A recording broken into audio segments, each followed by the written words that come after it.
Good afternoon and welcome to another edition of In the Dugout. I'm your host, Mike Stenhouse. And today, before we get into our topic, just first a quick reminder that the state of Rhode Island remains under dictatorial rule by our governor, while the cowardly General Assembly remains hidden under their desks, afraid to make any decisions or practice any oversight or balance of power prior to the elections. And if that weren't bad enough, generally for business owners and our lockdown citizenry, how do we get to the point where a longtime loyal state worker comes to be physically threatened at the workplace, and worse, her government employer and her government union do nothing, if anything at all, to help her? It's called the groupthink cancel culture, and we'll get into that in just a few minutes. But first, a little background just about this union government relationship.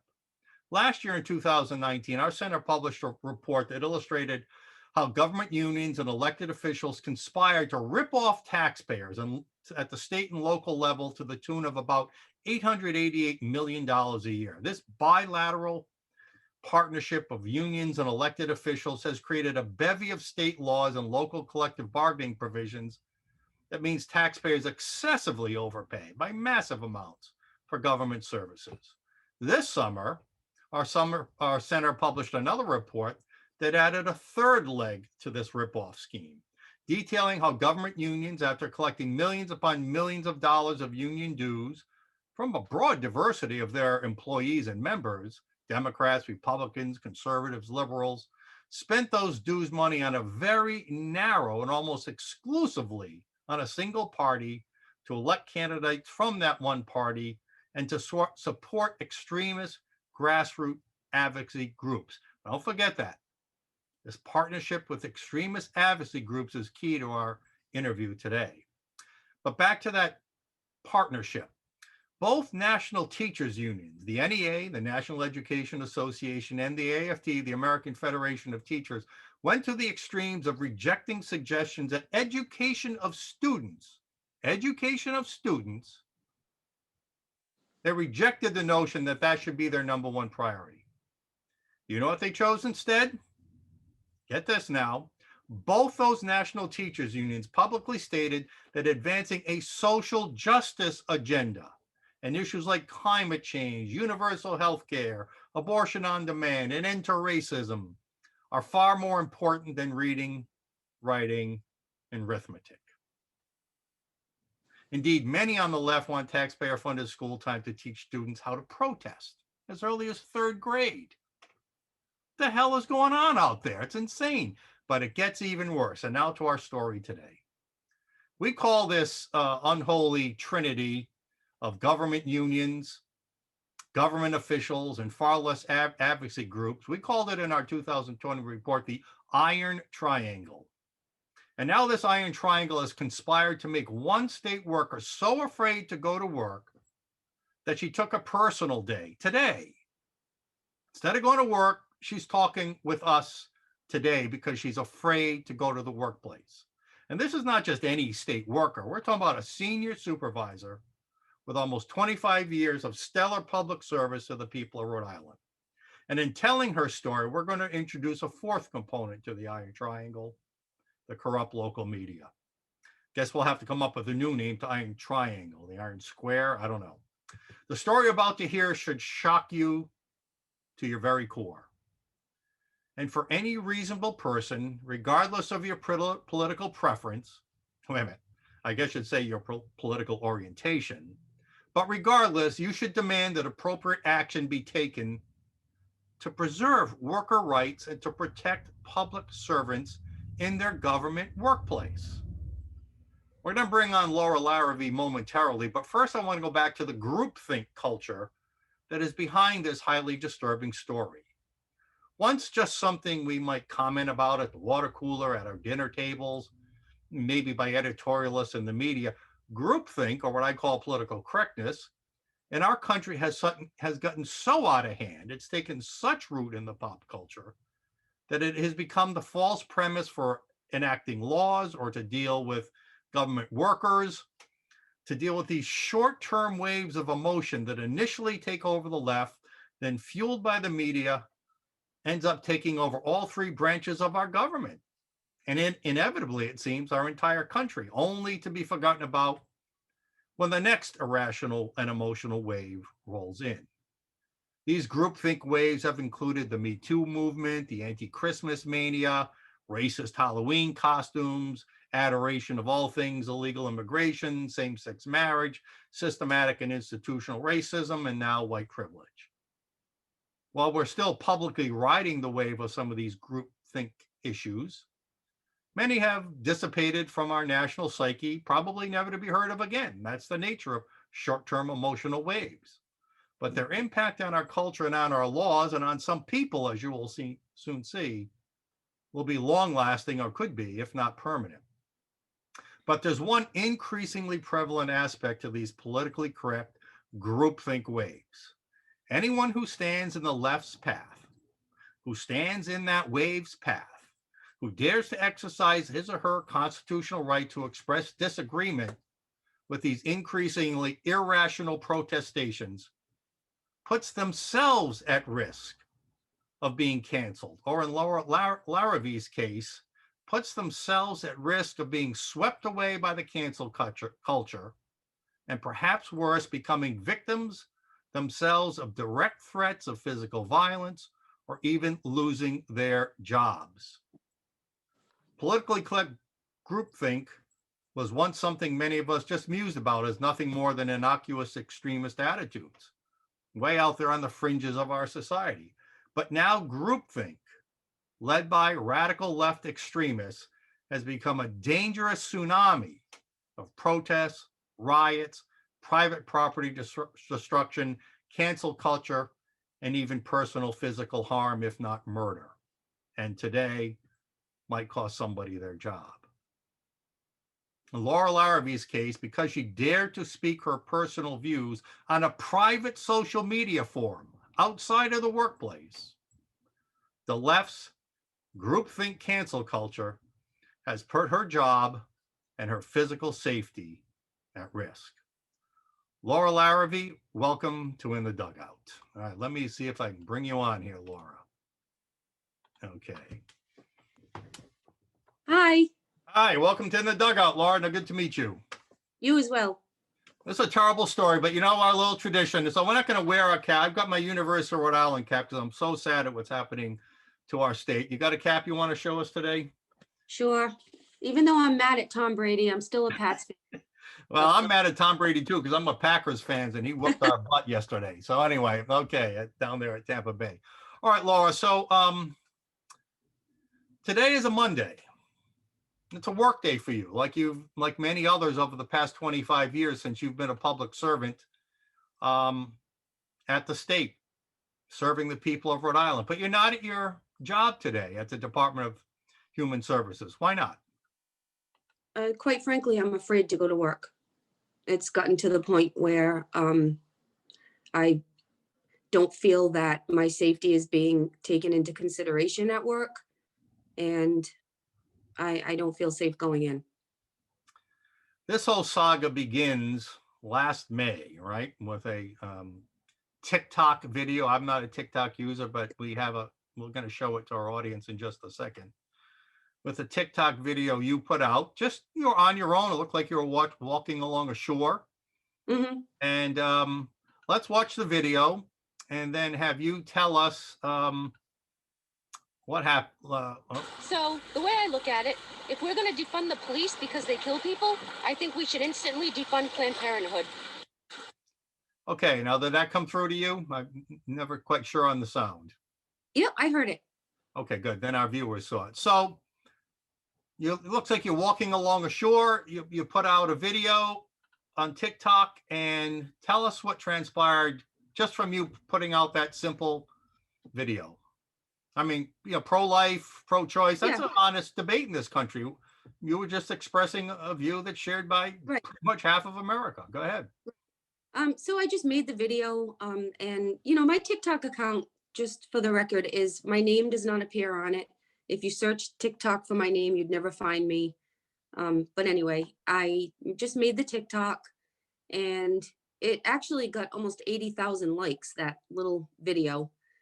But, you know, it did garner some questions and comments. So I made a response video where I responded to some questions and All right, so comments. before we get to the response, so did you get any pushback at this point yet? No, I Okay, just got good.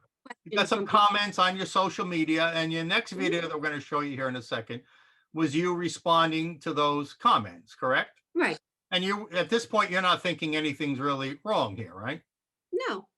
Okay, let's take a look at the next one.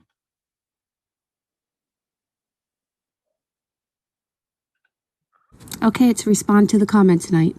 So, women do not need to go to Planned Parenthood for basic medical needs and mammograms. Remember that little thing that was forced down all of our throats a couple of years ago? Called Obamacare? They should already have health coverage. We don't need Planned Parenthood. And if you'd like to talk about death, maybe we could start by talking about the over 300,000 abortions Planned Parenthood performs every year. The majority of them black babies. Because I thought Black Lives mattered. Apparently not. So apparently that was too much for some. Tell us what happened next within your Barrington community. Well, what happened next is it just came from, actually was a statewide, uh, just became a statewide attack, actually, it on social media. Um, so big, I've never seen anything like it. I mean, they created a post on Facebook labeling me a racist Trump supporter. And within about 2 days, that post was shared over 12,000 times. So the Okay, it's respond to the comment tonight. So, hold on here. women do not need to go to Planned Parenthood for Hold basic on medical here. needs and mammograms. Hold Remember on that here. little We're thing that having was a little forced down all of our technical hiccup. throats a couple of years ago? Called Obamacare. Hold on. They should I can't figure out how to stop the video from already have health playing. coverage. There we don't go. Let's So the way let's I get look, rid of that. All right, let's go back to that Facebook post now. So the cancel culture in Barrington kicks into high gear, correct? I don't know that it started in Barrington. To be honest, all I know is it spread like wildfire within hours. All right, so this is the post. Now, racist Trump supporter. So let me ask you this first. Do you think your comments about Planned Parenthood and Black Lives Mattering was really the source of the vitriol you felt, or do you think it was that you felt, or do you think it was that MAGA hat you wore in your original post? I think I struck a nerve with the Planned Parenthood thing, but I also believe that it it was because I am a supporter, because it's clearly in the title. If they were that concerned about me being a racist, why did it have to say racist Trump supporter? It should have just said racist. All right. So this is just all the setup. What happens next? So You would think, hold on, you would think would be unthinkable for most of us just a few years ago, but the cancel culture then pervades your workplace. So apparently this Facebook post had been out there a few weeks and other posts. You didn't realize you were the subject of such public criticism, but somehow it makes its way into your workplace.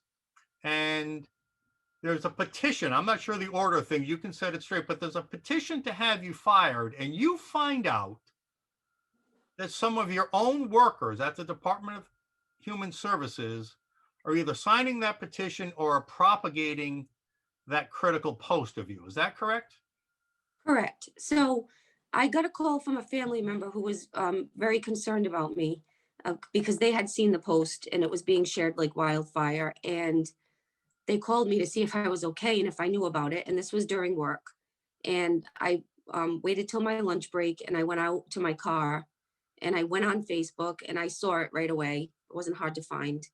And when I started looking at everybody sharing it and the comments, I noticed that there were some DHS workers who were giving out the governor's email address and phone number and, you know, really encouraging people and urging people to call to have me fired. So these are your current coworkers at the Department of Health and Services. All right. So now let's remind people what you originally said in both of those TikTok posts was off work, right? That was your personal comments on your personal time, right?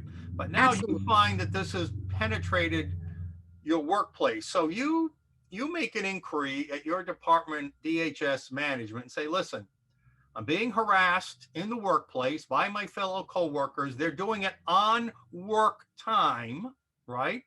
For something Hmm. you didn't do on work time. And you Correct. ask them to look into it. Um, Correct. that how your coworkers are petitioning the governor, signing petitions to have you fired. What happens at that? What does management say to you at that point? So I reported it right away, and that night, I was told, this was a Wednesday. I got a call from my union, and they said that the HR wanted me to stay home for Thursday and Friday for my own safety because people were very upset and angry. So I did, and which I So they're at this point, they're advising you not to come to work because people are so upset over this. They've done a right. little look, right? And so apparently they had known about this before you went to them.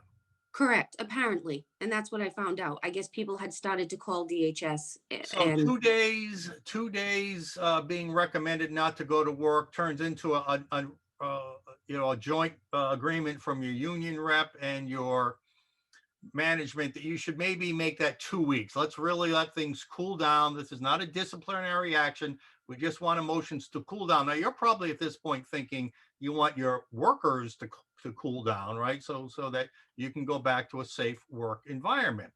Then we see that things get heated up a little when a state representative, Representative Anastasia Williams, adds fuel to the fire by tweeting this, that you are just one of many people whose behavior has been hidden and protected for years, but has always been encouraged and supported and condoned by these state government agencies. Well, apparently, does Representative Anastasia Williams know you? I've never been in the same room as her. I've never Does spoken. she know anything about you? Nothing. The only thing she knows about me is what she heard from the community. Right. So she takes these allegations and decides to join in the parade and basically, without saying the words, basically agree that you're a racist.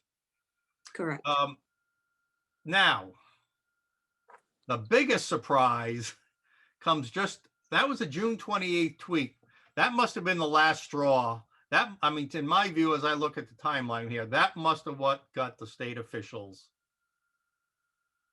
That was the last straw for them, because instead of investigating your coworkers, they send you a letter, which we're going to show here in a minute, but they send you a letter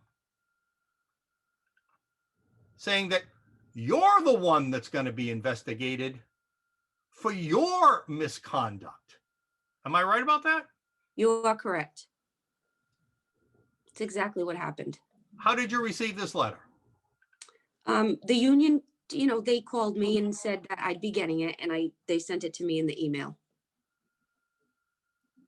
So what are you thinking at this point? You went in not complaining, we're filing, an inquiry about your coworkers harassing you in the workplace for something you did out of the workplace. And now you find out you're the subject of an investigation for misconduct. How did you feel about that?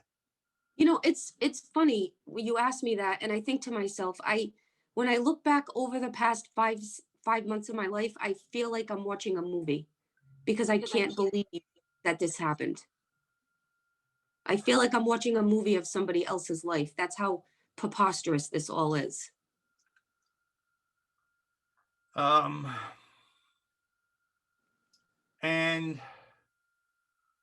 what did they claim was your misconduct? The TikTok. So a short, relatively innocuous statement you make Like we said, half the country is pro-life. Half Right. the country disagrees with funding of Planned Parenthood. Um, half the country wonders if Black Lives Matter, why don't all Black Lives Matter? I mean, I don't think there's anything radical in any of that kind of No. thinking at all. And it was expressed outside the workplace, but yet they claim that was misconduct that warrants a government investigation.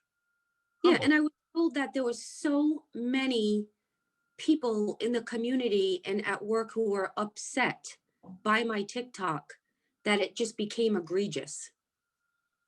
Your fault, of course, not their fault Right, for being overly sensitive, right? right.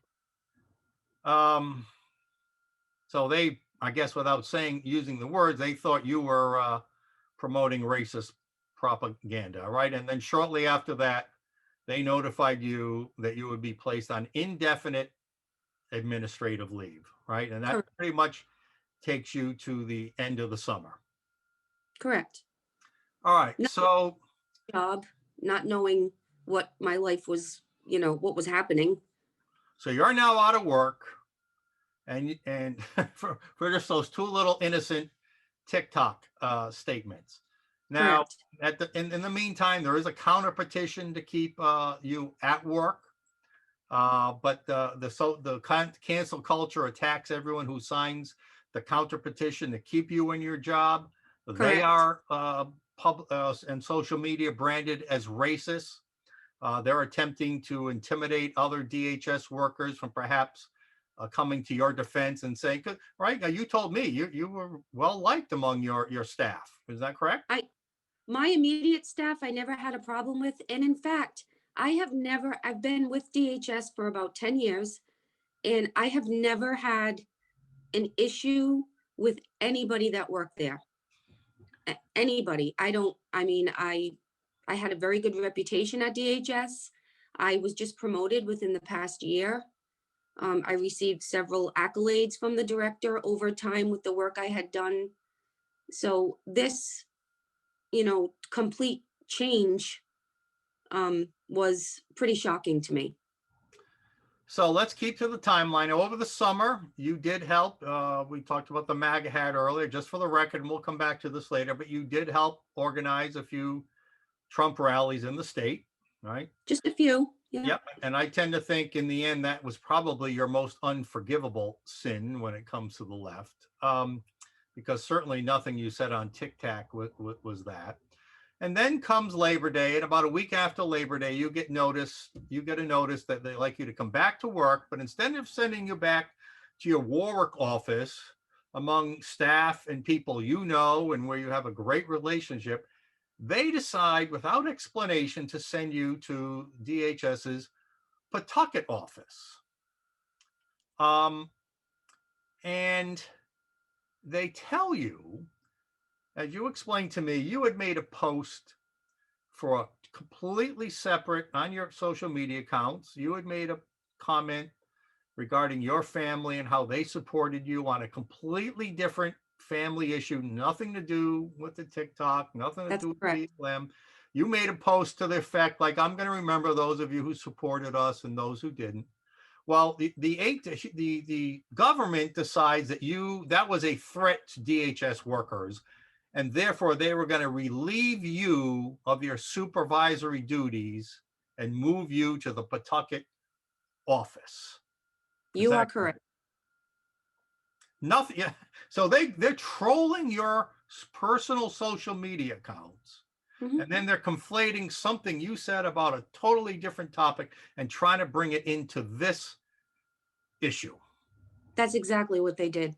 And then they send out another divisive letter announcing, without saying so, hey, this divisive person, hint, hint, is now working at our Pawtucket office. I mean, they announce it broadly to the entire DHS community. Is that right? Correct. Any reason they had to do that? There is no reason. Sounds like they're setting you up. Yeah, especially since a lot of the people that worked at DHS were some of the ones that wanted me fired. Now, you're not somebody who shies away from issues. So there happens to come another issue, unrelated again, that you weigh in on as concerned citizens should. And I applaud you. I mean, engaging in the democratic process, engaging is what we want people to do, not sit back and be ignorant voters. So your town had a controversy about whether or not to fly a Black Lives Matter flag above its town hall.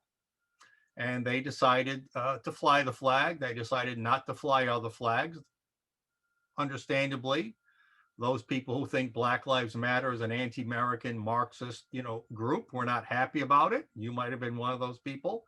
But come to find out sometime later, the veterans group organized a little protest. I assume it was at City Hall about the flying of the flag. Veterans now, right? Veterans who have sacrificed for our country. Yeah. And you were quoted there because the Channel 10 who was there, WJAR 10, because they knew you from the Trump rallies.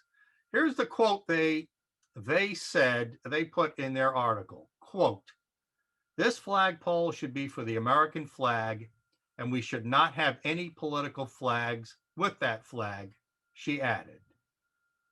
She said, adding that even a flag supporting police officers would not be appropriate either. So your position is, let's not get politics engaged at the town with the town council, right?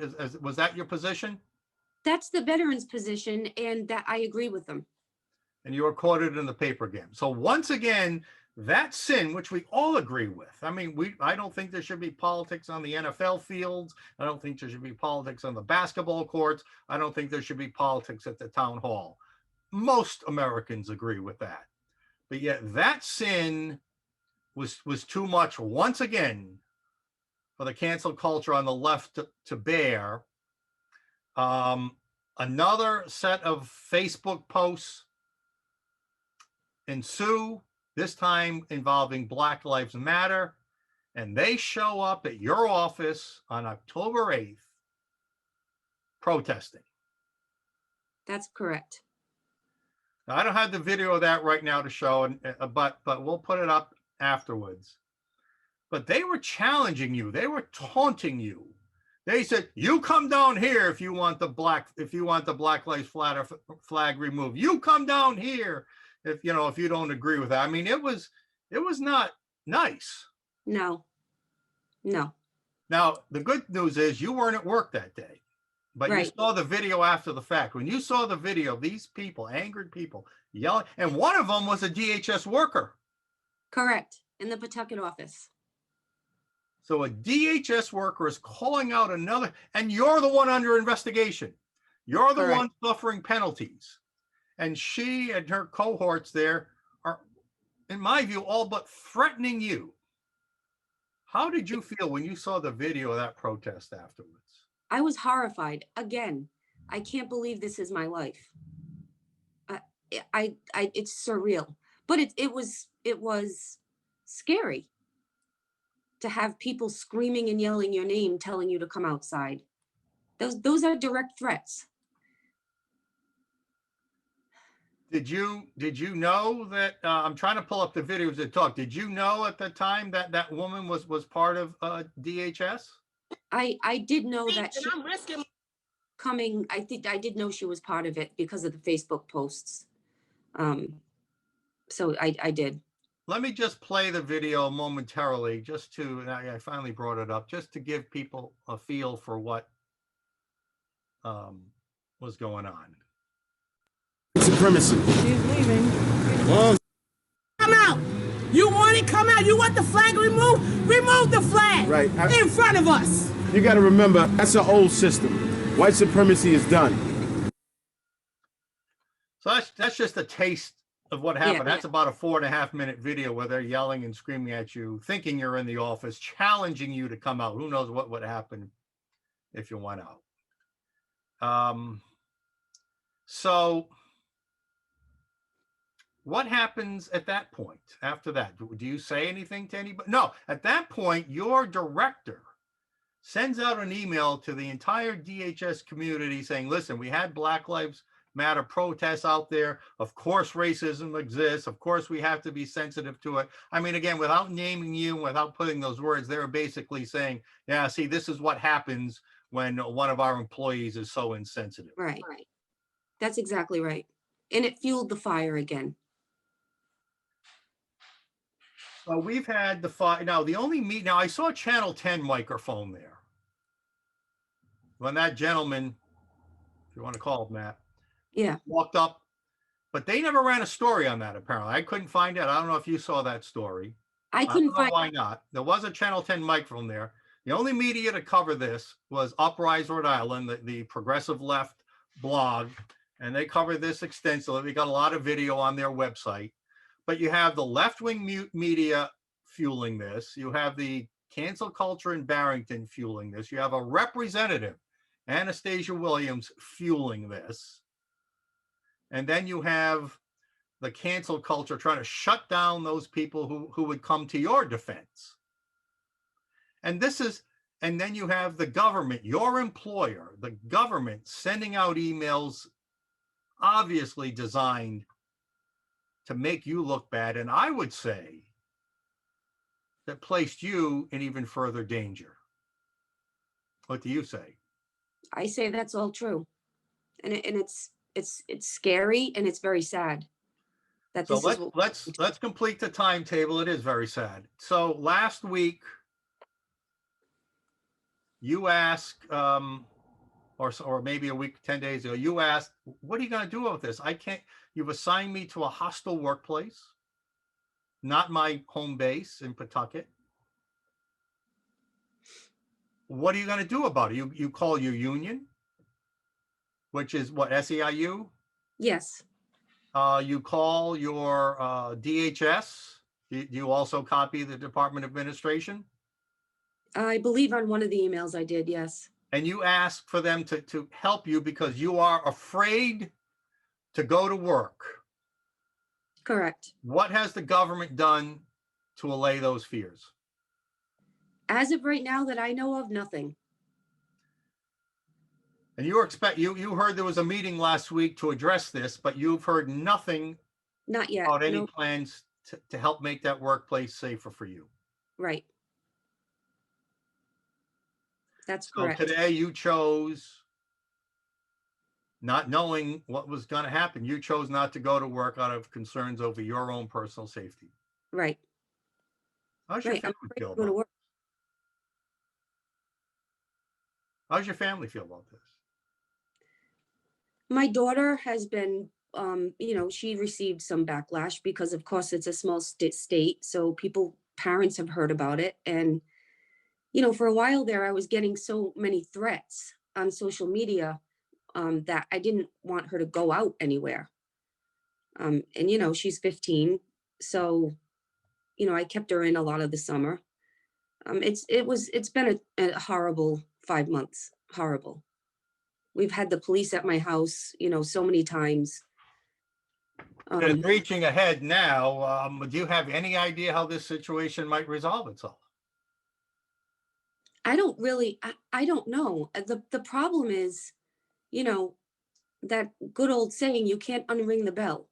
So I feel that my reputation within state service is completely shot because you can't unring the bell. It's true. And Right, the government. I mean, again, let me summarize.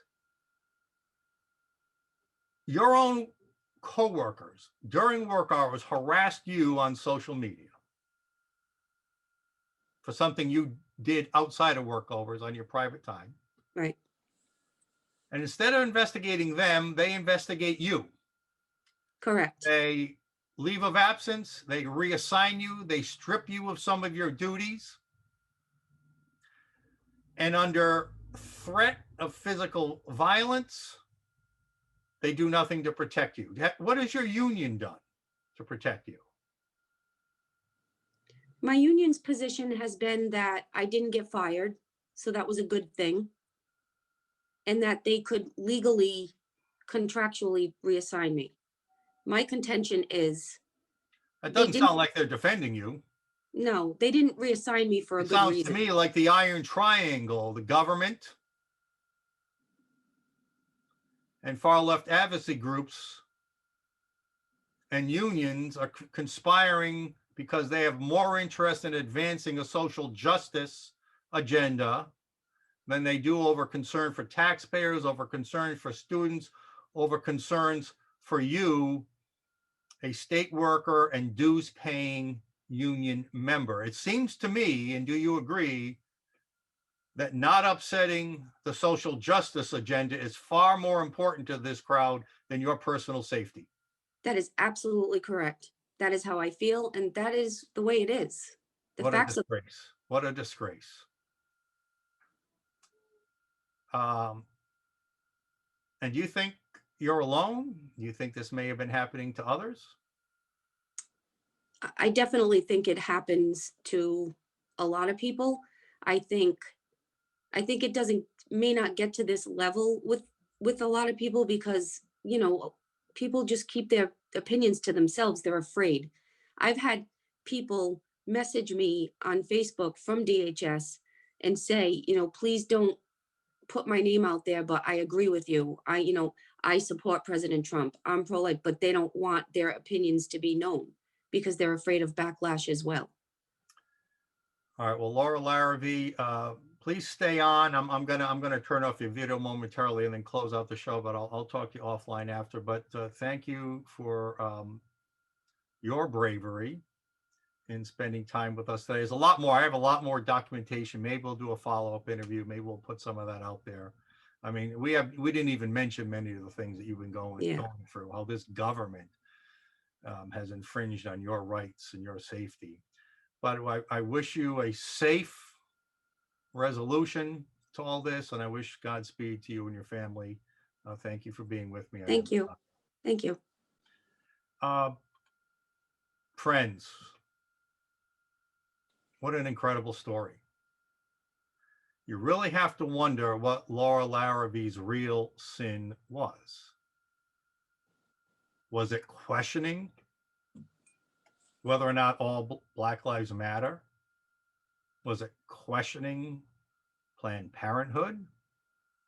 Was it questioning whether or not a Black Lives Matter flag, or any political flag for that matter, should be flown at the Barrington Town Hall? Or was it wearing that MAGA hat and organizing Trump rallies in Rhode Island? Either way, it doesn't matter. Laura Larivee is another victim of the left's cancel culture. And to make it worse, it's not just the left's she is being persecuted for executing her First Amendment rights by the government, by her government employer. And just as a refresher, private organizations can discipline if they have it contractually and restrict their employees when it comes to what they might do or say in the private workplace of that employer. But the government is constitutionally prohibited from restricting our freedom of speech, and certainly for persecuting people who exercise that freedom of speech. This is outrageous. The Rhode Island Department of Human Services is overtly and purposefully persecuting one of its employees for speaking freely outside of the workplace.